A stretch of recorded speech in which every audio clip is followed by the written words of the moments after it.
Yan. Oops. Baka madali yung sa likod.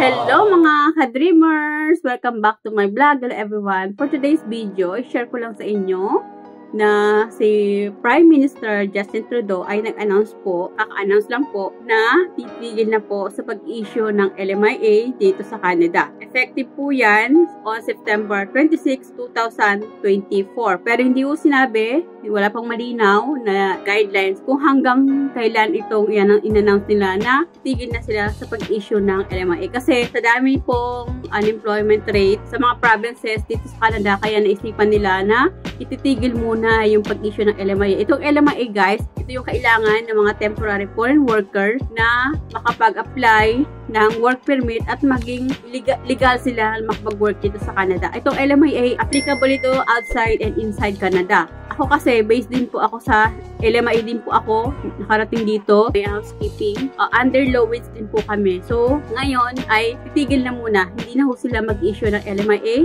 para ho mabigyan ng chance yung mga nandito, yung mga newcomer, mga young people, mga student na makapag-work. Maraming walang mga trabaho kasi talagang dinagsa talaga guys ng mga temporary foreign worker dito sa Canada, lalo na ho yung mga sibuyas person. Marami ho sila dito, as in tambak po talaga, ang dami nila. So ngayon, babanggitin ko na rin sa inyo guys, ito po ay galing sa metropolitan area, yung mga provinces na may mataas po ng unemployment rate. Kung ang provinces po ay meron 6% up na unemployment rate, ay dyan po na hindi na mag-i-issue ng mga LMIA. So meron akong copy guys, i-share ko na rin sa inyo para magka-idea kayo na ito yung may mga mataas na unemployment rate. Una, Windsor, Ontario, meron silang 9.1%.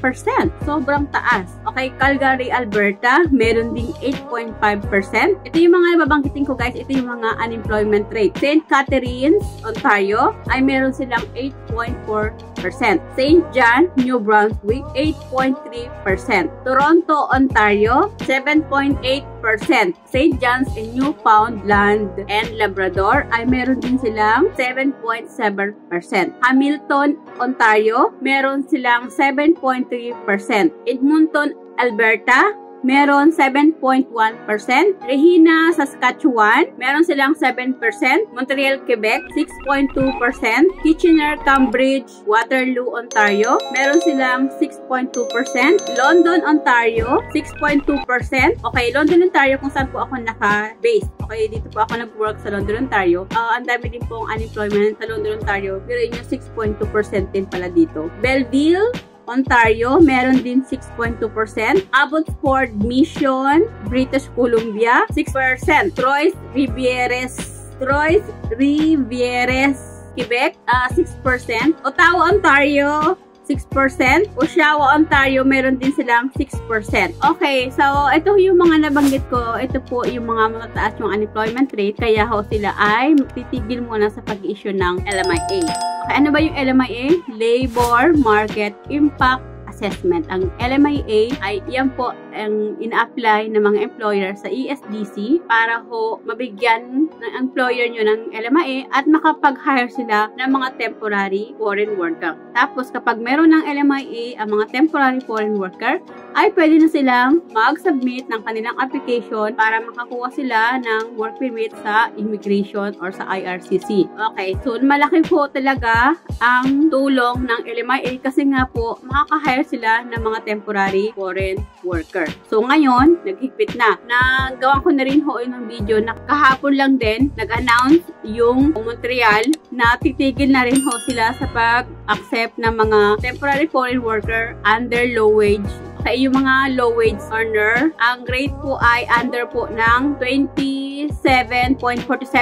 Kapag below 27.47 ay under na po kayo ng low wage na kayo po ay affected dito sa rules ng Montreal. For 6 months yan. So, bali mag-start sila on September 3, 2024 to March 3, 2025. 6 months freeze.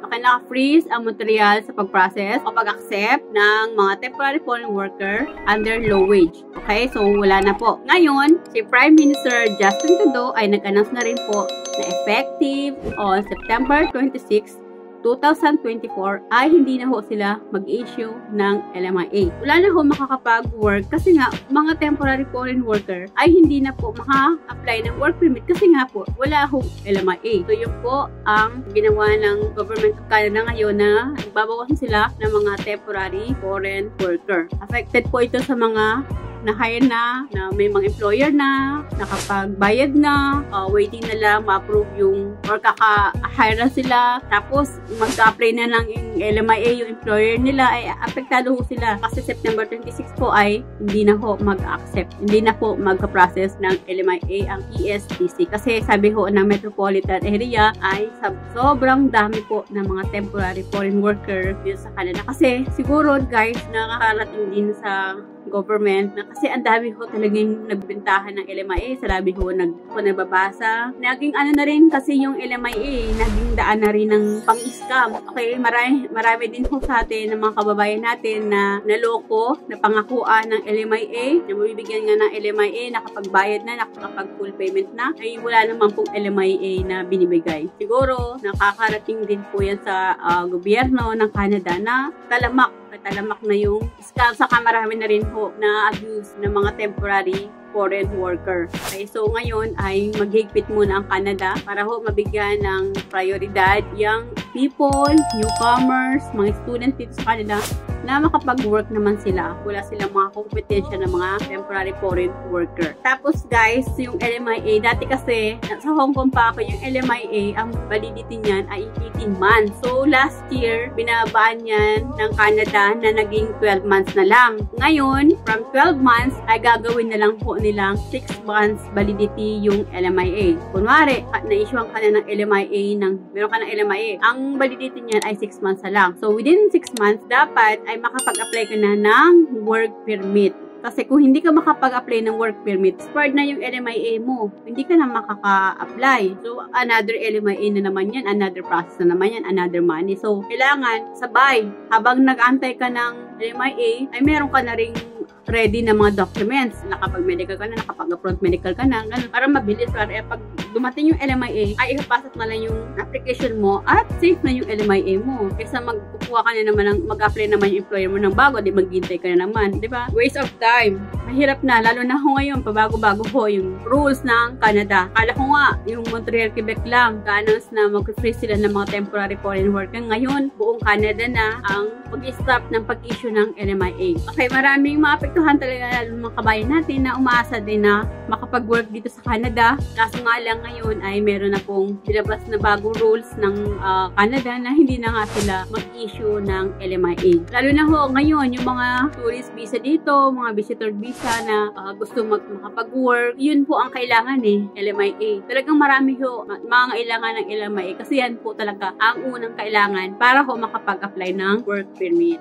Okay, so ngayon, maraming hindi magkakaroon ng work, baka may mapauwi ng Pilipinas, umuwi na lang sila, kung hindi sila makakuha ng LMIA, kung waiting pa lang naman sila. Pero kung nakapag-process na ng LMIA yung mga employer, ay okay pa lamang, ano pa naman sila yan, pasok pa sila kasi nga, may validity pa naman yan ng 6 months Kaso nga lang yung mga bago, yan talagang maapektuhan yung mga bagong hire. Hindi na makakuha yung employer. Pero meron naman mga exemption yan guys. Yung mga sa food processing, saka kung hindi ako nagkakamali yung mga nasa farm, ay exempted po sila dyan at makakakuha pa sila ng LMIA. Tapos kapag malalaking company, pwede na lang ho sila mag-hire ng mga temporary foreign worker na meron silang cap na 10% na workers na kailangan nila sa company nila. So, 10% na lang ang kakailanganin nila para bigyan sila ng, o maka-hire sila ng mga temporary foreign worker. Okay, ako nalulungkot din ako kasi nga, lalo na sa Hong Kong ay marami ho din gusto makarating ho ng Canada. Kaya nga yung iba yun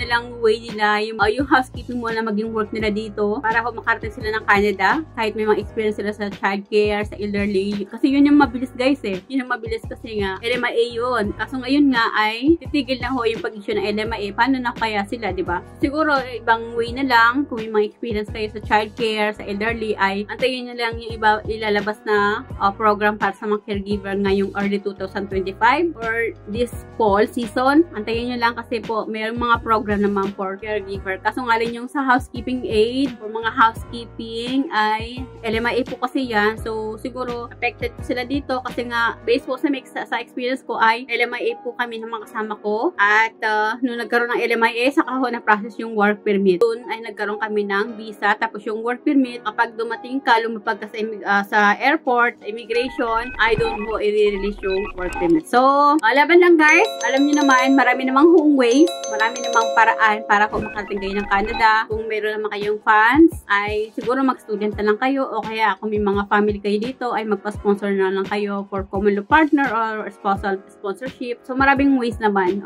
Ano lang natin na talagang nakita din ng government ng Canada na marami na talagang walang trabaho dito. Saka marami na abuso, yung mga temporary worker, na scam, dahil nga umaasa na magkaroon ng LMIA. So, yun lang guys. I-share ko lang sa inyo yung bagong announcement Prime Minister Justin Trudeau na hindi na ho sila mag-issue ng LMIA kasi nga po tumaas po yung unemployment rate sa mga provinces. Okay, ilalagay ko na lang po sa screen yung mga provinces na meron pong mga matataas na unemployment rate ay hindi na ho sila mag-issue ng LMIA. Depende po sa provinces. Check nyo lang yung mga provinces nyo. Pero dito sa London, Ontario ay mataas po. Ay meron hong 6%. So, ibig sabihin ay hindi rin ho sila mag-issue ng LMIA dito sa London, Ontario. Depende na po kung kayo po ay nasa food processing farm ay pwede pa po kayo ma-issuehan ng LMIA ang inyong employer. So, yun lang guys. So guys, if you find my video helpful, please subscribe naman po and do like and share na rin po kung nagustuhan nyo po yung mga video ko at nakakatulong po sa inyo. Please, pakiclick naman po yung notification para ma-notify po kayo sa mga bago kong video. So, yun lang guys. Thank you for watching. Bye. God bless us all.